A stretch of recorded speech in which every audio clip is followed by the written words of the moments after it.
So, die Weihnachtsgeschichte hat mega viele Aspekte. Und ich habe schon als kleines Kind gedacht, warum ist die Geschichte so kompliziert? Gott hätte uns allen ein E-Mail schicken können, hat schreiben können, Baby Messias gekommen. Hat er nicht gemacht. Sondern es gibt so viele Geschichten, weil wir alle haben eine andere Geschichte, auch die wir heute hier sind. Bei den Hirten war es gewesen, die haben das Gefühl, ich bin nicht wichtig. Vielleicht wurdest du dieses Jahr ein bisschen rausgemobbt bei deinen Freundschaften in der Schule. Herodes hat gedacht, mein Job werde ich verlieren, es kommt eine Konkurrenz. Vielleicht hast du dieses Jahr Konkurrenz konkret erlebt. Maria und Josef haben nichts falsch gemacht, aber Gott hat ihre Pläne geändert.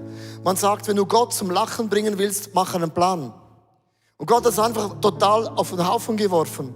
Und du merkst, die Sterndeuter, die haben gedacht, was? Der kommt jetzt so einem kleinen Dorf, Kaff, auf die Welt? Es kann sein, du hast Fragen an Gott und es machen gewisse Dinge keinen Sinn. Ich glaube, die Geschichte hat so viele Nuancen, wo uns alle abzogen. Aber der Punkt war bei allen gewesen, sie hatten irgendwo eine Blockade gehabt in der Geschichte. Und ich habe eine Geschichte gehört von einem Jahr, die kam in einer bekannten Zeitschrift in der Schweiz. Ein Junge, der heißt Benjamin, eine wahre Geschichte. Der war im Urlaub mit den Eltern und ging in einen Einkaufsladen und hatte keine Euros dabei. Und er stielte so ein Schokoei. So ein kleines Ei. Und dann hat er plötzlich gemerkt, das war falsch. Er hat gemerkt, ich habe vor Gott gesündigt und ich habe auch den Besitzer entehrt. Und hat einen Brief geschrieben mit einem lustigen Absender und hat dann 10 Euro dabei gelegt und hat gesagt, ich möchte wieder Frieden finden mit Gott und auch mit ihnen. Und der Punkt ist das, so ein kleines Schokoei, denkt, na komm, ein Ei, das macht das jedes Kind. Wenn ich jetzt dieses Schokoei in den Händen halte, ist das nicht besonders schwer, oder? Aber wenn ich das 1-2 Tage halten würde, wird das kleinste Schokoei plötzlich auch schwer. Und du weißt, was du in den Händen hältst als eine Geschichte, wo Dinge zerbrochen sind, Dinge nicht so rausgekommen sind. Wenn man das lange mit sich rumträgt, irgendwann wird das gewaltig schwer. Und man merkt plötzlich, es blockiert mich zu den Freundschaften, zu Gott, aber auch ganz konkret in meinem eigenen Herzen. Bei den Sterndeutern haben wir gesehen in der Geschichte, die hatten so Gepäck dabei.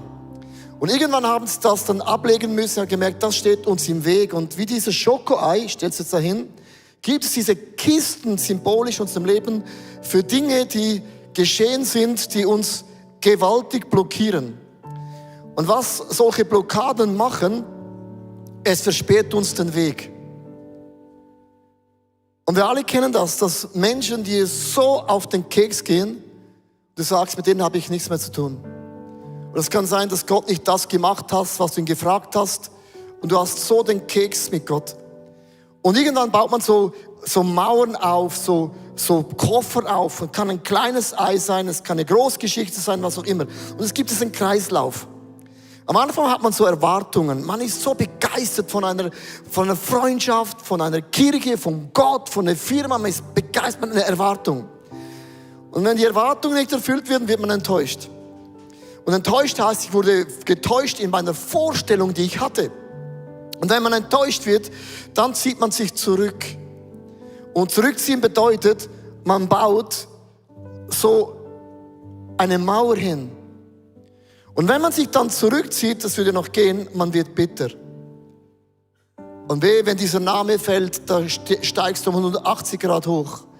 Oder wehe, jemand sagt das, wirst du wütend. Und du hast eigentlich 2 Möglichkeiten. Entweder man erneuert das, man nimmt das wieder weg, oder der Kreislauf wiederholt sich ganz konkret nochmals in deinem Leben, so ein Kreislauf. Und es gibt auch in der Psychologie gibt es so 3 Sätze, ich habe die aufgeschrieben. Der weise Mensch, der lernt und wächst aus den Fehlern, oder? Das ist der Weise, zu denen gehören wir alle. Der Narr, er wird negativ und er beginnt sich selber zu blockieren. Aber der Dumme, er zerstört und hinterlässt gewaltiges Chaos. Und verletzte Menschen sind Menschen, deren Träume, Wünsche, Ideale, was auch immer der Grund ist, zerplatzt ist. Und plötzlich dreht sich etwas in deinem Herzen. Ich möchte euch mitnehmen in meine Geschichte, ganz kurz, und zwar, wir haben bei uns in der Kirche am ersten Sonntag im Januar haben wir so einen Brauch, den machen wir schon seit uns ICF gibt. Wir haben so Bibelverse, die wir hinlegen und da kannst du einen ziehen. Das ist nicht so ein Orakel, sondern es sind so Verse, die uns ermutigt im nächsten Jahr. Und ich hatte am 1. Januar dieses Jahr besser gesagt, gezogen Offenbarung 19, Vers 7 und den fand ich recht cool. Da heißt es, lasst uns freuen und fröhlich sein und ihm die Ehre geben. Ich finde als Schweizer, Freude ist immer gut. Fröhlich zu sein, finde ich perfekt. Und ich gebe Gott die Ehre. Ich habe gesagt, das ist super Bibeltext, mit dem kann ich was anfangen. Den nehme ich, oder? Aber weil ich ja 4-mal predige, habe ich die Möglichkeit, 4-mal einen Bibeltext zu nehmen. So habe ich am Sonntagabend gedacht, ich ziehe nochmals eine, vielleicht habe ich noch einer, der noch konkreter ist. Und dann habe ich gezogen Johannes 16, Vers 22 und du wirst merken, es sind sehr, sehr ähnlich. Euer Herz soll sich freuen, ich habe Freude, da bin ich dabei, nehme ich, brauche ich. Und eure Freude soll niemand von euch nehmen. Und dieses Wort niemand hat mich so angesprochen, weil ich realisiert habe, ich habe so 6 bis 7 Bereiche, zum Glück nicht nur einen, mega viele, wo mich Situationen blockieren, wo mich Menschen enttäuscht haben, wo ich gedacht habe, ich schwamm darüber. Und dieses eine Wort niemand hat mich so getriggert, dass ich gemerkt habe, ich habe in meinem Leben zugelassen, dass ich mich zurückgezogen habe von gewissen Menschen. Ich sage jetzt nicht wer, aber das ist nur das eine, man wird bitter. Man sagt, ich gebe mich nicht mehr in meine Familie rein. Ich habe keinen Bock mehr auf meine Mutter. Weihnachten macht man mit das Fest, aber eigentlich ist man schon getrennt. Und mein Challenge war nicht gewesen die Freude, sondern dass ich bereit bin, diese Koffer wieder wegzunehmen. Und das macht nicht Gott für uns. Das ist eine Entscheidung, die ich getroffen habe. Und ich habe mich dann im Januar entschieden, ich muss und ich will nicht, dass diese Koffer, diese Dinge mich prägen, sondern ich habe mich entschieden, Gott, hilf mir, diese Dinge wieder wegzunehmen. Das hört sich jetzt einfacher an, als es ist. Und was dann geschieht ist, du öffnest wieder eine neue Brücke. Und wenn du plötzlich zurückschaust, denkst du, das hat mein Leben blockiert. Und du hast heute diesen Bibeltext gehört und ich möchte ihn noch mal ganz kurz vorlesen in 1. Johannes 1, Vers 5 oder Johannes 1, 5. Das Licht scheint in der Dunkelheit und die Dunkelheit konnte es nicht auslöschen. Was geschieht, wenn Gott zu dir spricht, dass du merkst heute, ich sollte meiner Frau, meinem Mann, meiner Ex, meinem Pastor, meiner Regierung, wen auch immer vergeben. Was nämlich dann geschieht, es entsteht eine Hoffnung. Und Hoffnung ist etwas, das kann man nicht erzeugen. Weil ein Funke von Licht, wenn es stockdunkel ist das Licht stärker als jede Dunkelheit. Und wenn du heute dein Herz aufmachst und sagst, ich bin nicht mehr bereit, dass diese Menschen, die mich enttäuscht haben, die mich triggern, die mich verletzt haben, ich bin nicht bereit, dass das mein Leben blockiert, dann machst du dich auf einen neuen Weg, wo Gott nochmals Wunder in dir bewirken kann. Und was ich krass finde an Weihnachten, es ist eine so einfache Geschichte, weil Gott kam auf die Welt als ein Baby. Der hatte die gleichen Probleme wie wir, die gleichen Versuchungen wie wir, er wurde in allem wie wir, damit er uns verstehen kann. Ich werde dich nicht immer verstehen, was dein Problem ist und umgekehrt auch nicht, aber Jesus sagt, ich verstehe genau, was du meinst. Er wurde enttäuscht, er wurde verraten, er wurde schon als Kind verfolgt, hat noch gar nichts falsch gemacht. Und ich möchte dich heute einladen, dass du in einem Gebet Jesus die Chance gibst, Licht in deine Situation reinzubringen. Deine Geschichte ist nicht das Ende. Wenn du Gott erlaubst, nochmals ein Wunder zu bewirken. Und ich lade dich ein im Gebet, weil ich glaube, Gott erhört unser Gebet. Und es ist immer ein Dialog, wir sprechen und Gott spricht auch. Und ich lade dich ein, deine Augen ganz kurz dazu zu machen, auch online, mit mir zusammen zu beten, dass du deine Blockaden, und du kennst die, heute diesen Mut hast, zu sagen, Jesus, hier bin ich.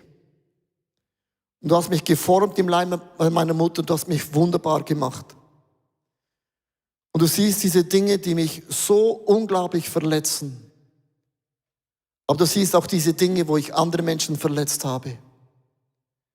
Und es tut mir leid, dass ich in diesen Blockaden mich fixiert habe. Und ich lege heute ganz bewusst meine Niederlage, meine Enttäuschung in deine Hände. Und du hast gesagt, du bist das Licht. Und du vertreibst diese Schwere, diese Hoffnungslosigkeit in mir.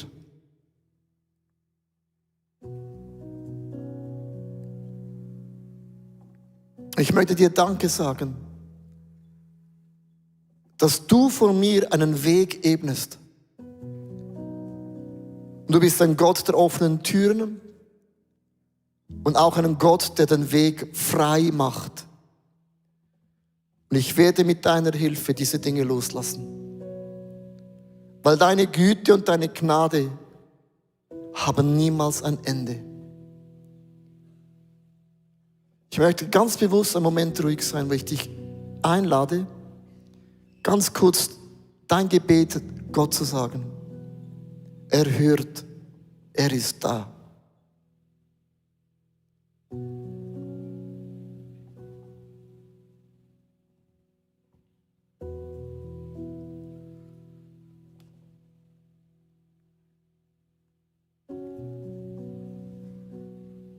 Ich segne dich heute im Namen des Vaters, im Namen von diesem Sohn von Jesus Christus und auch in der Kraft des Heiligen Geistes. Und ich löse dich heute von allen Blockaden und ich spreche dir zu, der Weg ist frei. Geh, aber geh mit der Kraft Gottes. Amen.